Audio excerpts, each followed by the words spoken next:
Hello friends, welcome to social science with Rinki. कैसे हैं आप? उम्मीद करती हूँ आप सभी अच्छे होंगे। आज हम बहुत दिनों बाद ये वीडियो अपलोड कर रही हूँ। मैं एक्चुअल में क्या था कि मुझे थोड़े हेल्थ इश्यूज़ हो गए थे, तबीयत ठीक नहीं थी, तो इस बीच मैं कोई भी वीडियो नहीं बना पाई थी और मैंने काफ़ी गैप दे दिया था। तो थोड़ा मतलब आप लोगों से कोऑर्डिनेशन सा टूट गया था। लेकिन अब आज के बाद जो आपकी वीडियो है आपको कंटिन्यूएशन में मिलेंगे, आपकी एनसीईआरटी की वीडियो। तो लास्ट टाइम जो हमने टॉपिक डिस्कस कर रहे थे वो हम 10th क्लास की हिस्ट्री और हिस्ट्री का चैप्टर फर्स्ट जो था, जिसमें हमने देखा था यूरोप में राष्ट्रवाद, इसके बारे में हम पढ़ रहे थे। यूरोप में राष्ट्रवाद हम देख रहे थे और इसके कई सारे हम टॉपिक कवर कर चुके थे। करीब करीब अब चैप्टर थोड़ा सा ही बचा है और इसके बहुत सारे टॉपिक हम कवर कर चुके थे। उसी कंटिन्यूएशन में अब हम आगे देखेंगे।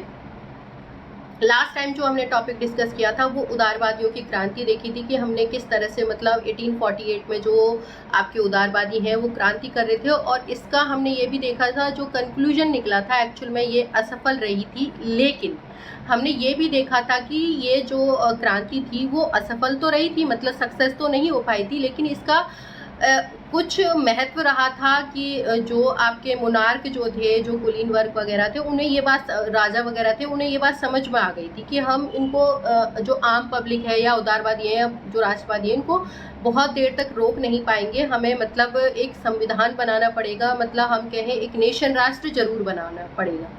तो ये सारी चीज़ें उन्हें उस टाइम समझ में आ गई थी। हालांकि ये पूरी तरह से जो उदारवादियों की क्रांति थी, इन्होंने एक जर्मन राष्ट्र बनाने के लिए ये क्रांतियाँ की थी, तो वो सक्सेस तो नहीं हो पाई थी, लेकिन वो एक तरह से हम कहेंगे कि पूरी तरह से जो बर्बाद भी नहीं हुआ था, उसका कुछ बेनिफिट भी हुआ था, फ़ायदा हुआ था।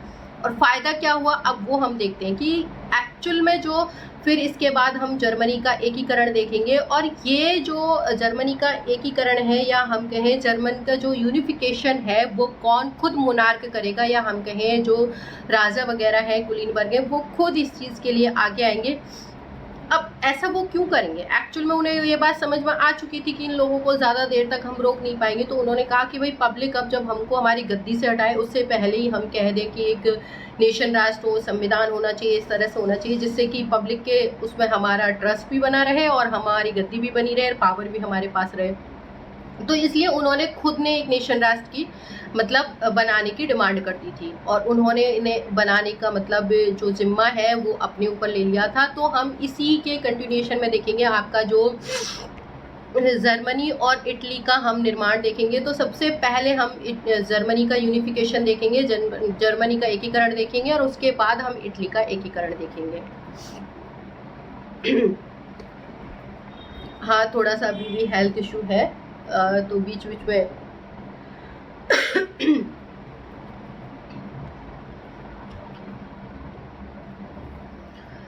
जर्मनी क्या सेना राष्ट्र की निर्माता हो सकती है? अब आप यह टॉपिक देख रहे हो कि हम जो जर्मनी का यूनिफिकेशन देख रहे हैं, उसमें ये कहा जा रहा है कि क्या कोई आर्मी जो है या किसी देश की जो सेना है वो किसी एक नेशन का मतलब निर्माण कर सकती है, एक राष्ट्र बना सकती है? हाँ, बना सकती है।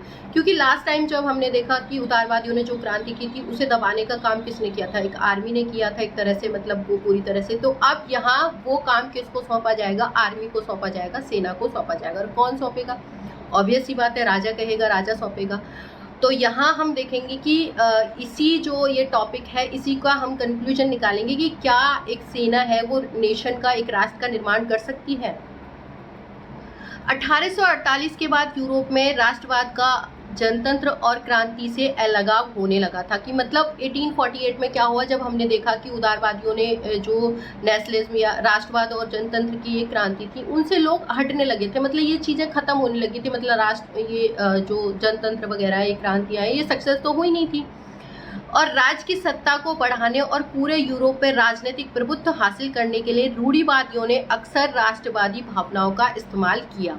अब आप देख रहे हो कि जो रूढ़िवादी थे, जो आपके जो मोनार्क वगैरह थे, ये अब क्या करेंगे, इनकी राष्ट्रवादी जो भावना है उनका इस्तेमाल करेंगे अपना एक प्रभुत्व जमाने के लिए या पावर अपने हाथ में या कंट्रोल में करने के लिए।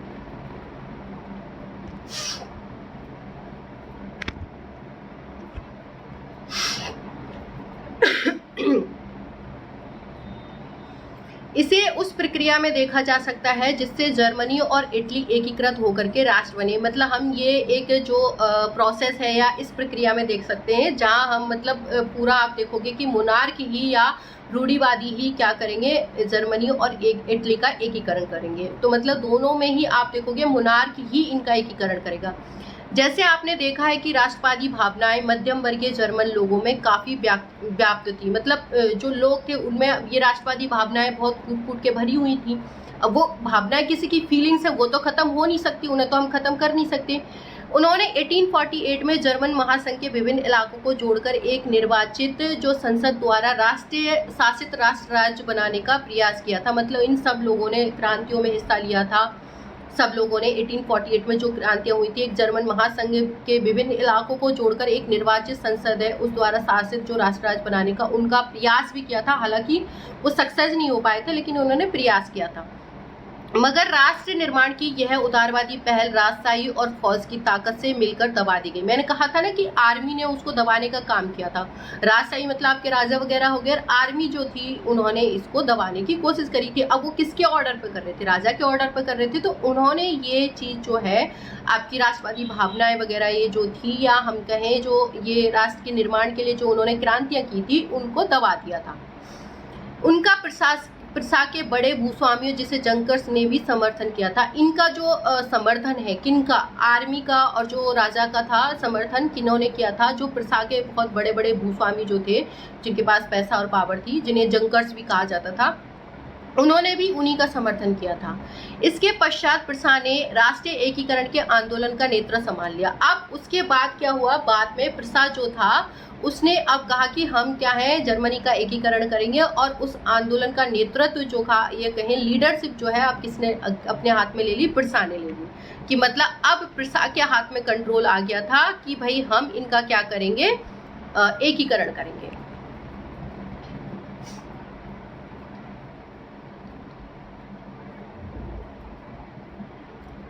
उसका प्रमुख मंत्री ऑटोमन बिस्मार्क इस प्रक्रिया का जनक था। अब जो ये जो प्रक्रिया थी, प्रक्रिया कौन सी चल रही है? प्रोसेस जो जर्मनी के एकीकरण की।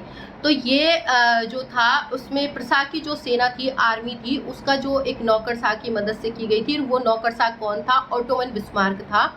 उसे इस प्रक्रिया का जनक भी कहते हैं, या हम कहें एकीकरण का जनक भी कहें, फादर कहें, तो वो कौन कहलाएंगे? आपके बिस्मार्क, ऑटोमन बिस्मार्क। अब ऑटोमन बिस्मार्क ने क्या उसको किसने कहा? मतलब कि अपनी मर्जी से थोड़ी ना बना लिया उसने, उसको ऑर्डर राजा ने दिया। तो राजा ने कहा कि भाई देखो, अब हमें जर्मनी का एकीकरण तो करना है, एक नेशन राष्ट्र बनाना है इसको, नहीं तो बाद में पब्लिक बनाएगी और फिर हमें हटाएगी गद्दी से। इससे अच्छा है कि हम ही एक नेशन राष्ट्र बना दें और हमें ही मतलब एक राष्ट्र राज्य बना दें, और पावर भी रहेगी, ना कि पब्लिक की नज़र में अच्छे रहेंगे। तो उन्होंने जो ऑर्डर दे दिया किसका?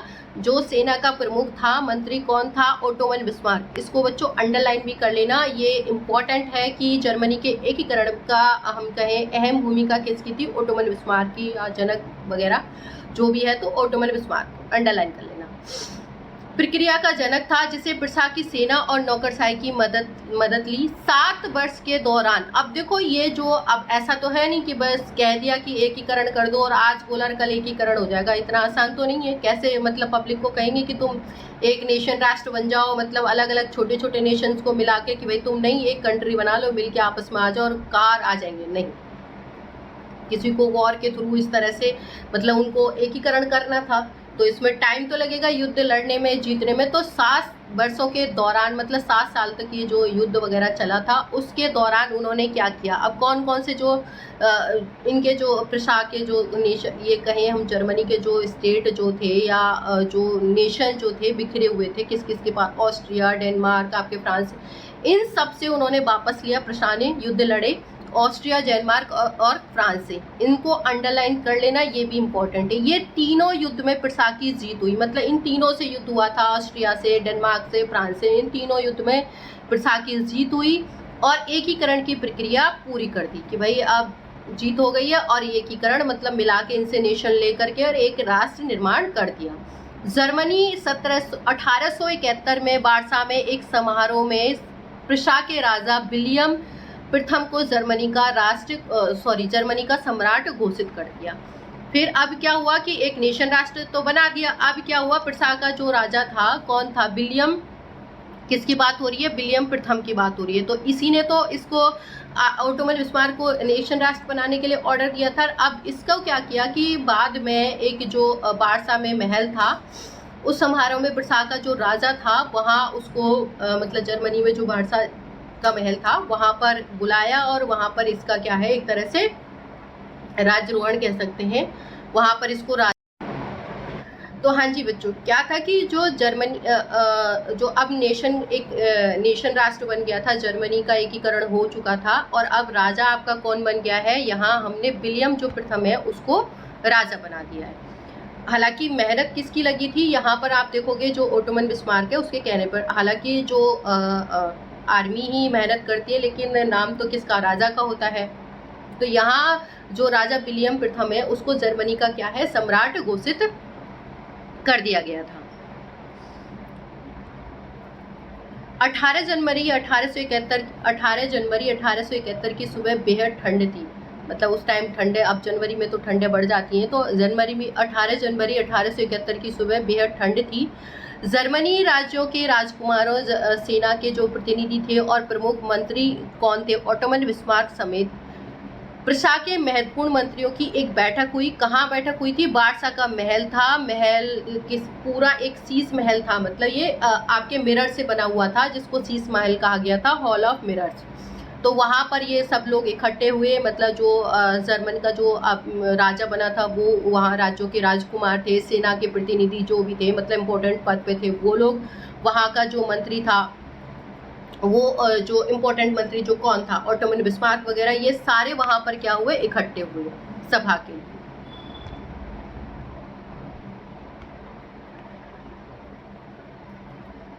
तो यहाँ जो सभा होती है वो कहाँ होती है, आपकी जो हॉल ऑफ, आप कहेंगे जो हॉल ऑफ मिरर्स, मिरर्स मतलब जहाँ जो शीशों का जो महल था, या हम कहें कि पूरा ये जो महल था वो कांच से बना हुआ था। इस सभा में क्या था, सभा ने प्रशा के जो काइजर विलियम प्रथम के नेतृत्व में एक नए जर्मन साम्राज्य की घोषणा कर दी कि अब एक नया जर्मन राज्य होगा या साम्राज्य होगा। जर्मनी में राष्ट्र निर्माण प्रक्रिया ने प्रशा राज्य की जो शक्ति है उसके प्रभुत्व का दर्शाया था। क्यों दिखा रहा है वो प्रभुत्व को, एक्चुअल में क्या था, प्रशा ने ही जर्मनी का एकीकरण किया था, तो अब वो क्या है, अपनी पावर दिखा रहे थे, उनका प्रभुत्व दिखा रहे थे कि किस तरह से उन्होंने मतलब जर्मनी का एकीकरण किया। अब देखो, जब एक नेशन राष्ट्र बन गया तो कुछ चेंजेस भी करेंगे, कुछ बदलाव भी करेंगे। तो नए राज्य जो ये नया राज्य बना था या नेशन राष्ट्र जो बना था, तो नए राज्य ने जर्मनी की जो मुद्रा है, करेंसी है, उसमें कुछ चेंजेस किए थे। बैंकिंग में कुछ कानून मतलब रूल रेगुलेशन, उनमें बदलाव किए थे। बैंकिंग सिस्टम में बदलाव किए थे। नई जो न्यायिक व्यवस्था है उसका आधुनिकीकरण किया। पर इन सारी चीज़ों पर उन्होंने फोकस किया या जोर दिया, और प्रशा के द्वारा उठाए गए कदम, उसकी जो कार्रवाई है बाकी जर्मनी के लिए एक क्या है, एक जर्मन के लिए अक्सर एक मॉडल, मतलब आने वाले उनके लिए एक मॉडल तैयार हो गया था। यहाँ आप देख रहे हो कि ये नीचे एक पिक्चर दिख रही है ना बच्चों, ध्यान से देखो, ये वाली जो पिक्चर दिख रही है ये आपकी जो अनांतोन बॉन वर्नर की कृति है, ये बारसा के हॉल ऑफ मिरर की है, जहाँ पर जो जर्मन साम्राज्य की घोषणा की गई थी उस वक्त की है, मीटिंग की है, ये जो आपको दिखा रहे हैं यहाँ पर। यहाँ आप देख रहे हो, यहाँ आपको चित्र में जो है काइजर जो विलियम प्रथम है वो दिखाई दे रहा है, और जो प्रशियाई जो सेना के जो मुख्य कमांडर हैं जनरल वॉन रोन खड़े हैं, और उनके पास ही आपको बिस्मार्क दिखेंगे। और ये जो विशाल कृति है वो जो चित्रकार थे उसके द्वारा 1885 में बिस्मार्क के 70वें जन्मदिन है उन पे उनको क्या है, भेंट दी गई थी, ये पिक्चर्स बना के, मतलब उसके द्वारा, चित्रकार के द्वारा। तो ये हमारा जो टॉपिक है जर्मन का एक एकीकरण, या हम कहें जर्मनी का एकीकरण, वो अब हम कर चुके हैं, एक जर्मन राष्ट्र बना चुके हैं, नेशन बना चुके हैं। नेक्स्ट जो टॉपिक है वो डिस्कस करेंगे हम इटली का एकीकरण, क्योंकि मैंने कहा था देखो, अब आपका जो रूढ़िवादी है वही लोग क्या है, एक नेशन राष्ट्र बनाने की कोशिश करेंगे। तो आपने देखा यहाँ पर मोनार्क है, वही जर्मनी को एक नेशन राष्ट्र बनाता है। तो उसी तरह से इटली भी कई पार्ट्स में डिस्ट्रीब्यूटेड था, उसका भी एकीकरण आप देखोगे, नेशन राष्ट्र बिखरा हुआ था, उसको किस तरह से उसका एकीकरण होगा और उसको किस तरह से मोनार्क उसका एकीकरण करेगा वो हम नेक्स्ट टॉपिक में कवर करेंगे। थैंक यू सो मच, मिलते हैं नेक्स्ट वीडियो में।